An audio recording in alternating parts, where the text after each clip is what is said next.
Schnitzel might be one of the best comfort foods out there. Tender meat, pan-fried till crispy, what's not to love? However, it can get a little mundane when you're dealing with Weiner Schnitzel and you only have veal to play with. However, here in Zagreb, we've really upped the game when it comes to schnitzel and created our own Zagrebački Odrezak. Tender veal or pork stuffed with ham and cheese really brings a whole other dimension to the very ordinary schnitzel. So come along and I'll show you how to make this Zagreb classic. Zagrebački Odrezak is super simple to make and only really requires 3 ingredients. Your meat, and then the filling of ham and cheese. Regular deli sliced ham will do fine, and cheese, any kind of sliced cheese that you like as well. I'm going with Gouda, but you can also go with, say, provolone. I feel American cheese might not go so well just because of the processed feel of it, but I'm not going to tell you what to do. So that's for the filling, and then for the breading, you will need flour. I'm going with cake flour, but all-purpose flour works just fine.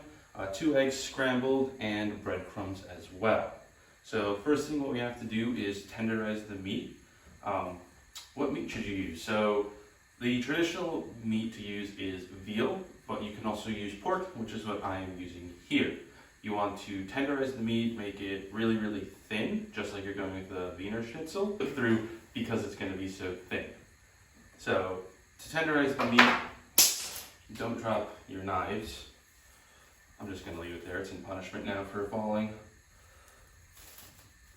Put a piece of plastic wrap over the meat, and that way when you start hammering away, you're not going to spread bacteria all around. And just hammer away until it gets nice and thin, but doesn't tear. Once the meat is nice and thin, go ahead and season. Salt and pepper is the best way to go.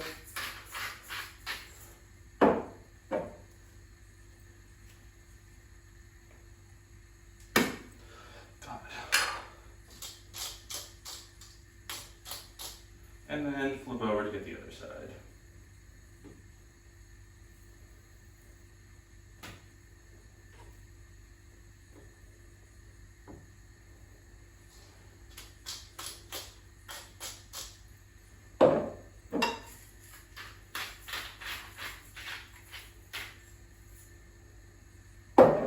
So once your meat is seasoned, just spread it out, make it nice and flat to make it easy to add on the filling. So we'll need 1 slice of ham. Open up and place right across the middle like so. And then your cheese. I like to put the cheese only on the 1/2 of, stay there, 1/2 of the meat because we are going to fold it over. The best way to fold over the meat is to fold it on the long ways, as such. Let me bring you closer so you can see a little bit easier. So you want to fold the steak over widthwise, so it's long. Another way of doing it is to roll up the steak, so we kind of have like a little rollica, but I find that it's a little harder to cook, and the breadcrumbs tend to burn before the meat is fully cooked when it's rolled like such. So that's why I prefer folding it over. Next, what you want to do is after everything is folded is secure the meat down. So to do that, we'll take toothpicks, and you want to just thread through the meat, kind of like you're sewing it together, to keep it in place as such. Do that all around the meat to make sure everything stays put. It doesn't fall apart during cooking. And of course, remember to take these out before serving. 3 toothpicks. 3 toothpicks is usually what I like to go with, as you can get 2 on each side to keep it together, and then 1 in the front. So if you haven't already, now would be a good time to turn the frying pan on with the oil in. I'm using ghee, or clarified butter, since it has the milk solids removed so you don't have to worry about it burning, which is why butter isn't necessarily the best choice. You can also go with lard, especially if you're using pork. The flavors should complement each other. But if you want to use any other oil as well, be my guest. Just be wary of smoke points and things burning. So after the meat is prepped, dredge the meat into our breading. It's getting angry at me. So we have flour. I'm using cake flour, eggs, and breadcrumbs. And we'll just dredge our meat into each. Don't press everything in, just kind of leave the meat on the flour in each step. Whatever sticks, sticks, and if it doesn't, it doesn't. That sucks for whatever hasn't stuck. After the flour, move on into the egg. Make sure to get everything, and just hold up so any excess egg can fall off real quick.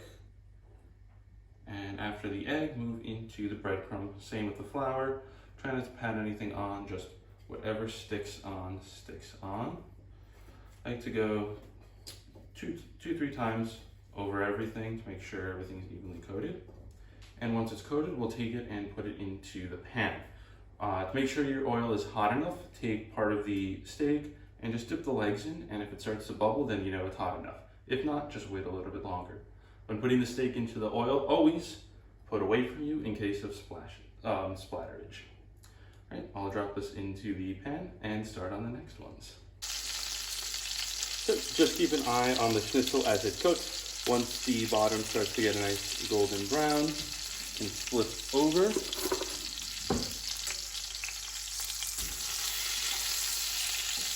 The nice golden brown there takes about 2 to 3 minutes per side, and then let the schnitzel rest. Over to the side, you can see I have the potatoes boiling for the side. That's just potatoes cubed up, thrown into water, boil for about 15 to 20 minutes. After the potatoes have finished cooking, put them back into the pot onto a low heat to dry them out. Add in a heaping tablespoon of butter and stir to combine so the butter melts and evenly coats the potatoes. After the butter has evenly coated the potatoes, add in some parsley and once again stir to combine. So once everything is ready, it's time to plate. First, you want to remove the toothpicks from the schnitzel because nobody wants to go and dig in and find toothpicks in their food. Oh, they might be a little hard, but you can get them. There we go.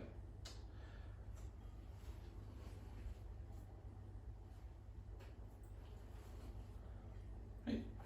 After the toothpicks, take your potatoes and put them there on the side. And there we have Zagrebački Odrezak. The traditional condiment is a slice of lemon. However, I prefer a mixture of mayo and ketchup only on the meat. Either way, however you'd like to have it, I hope you enjoyed, and Dovetek.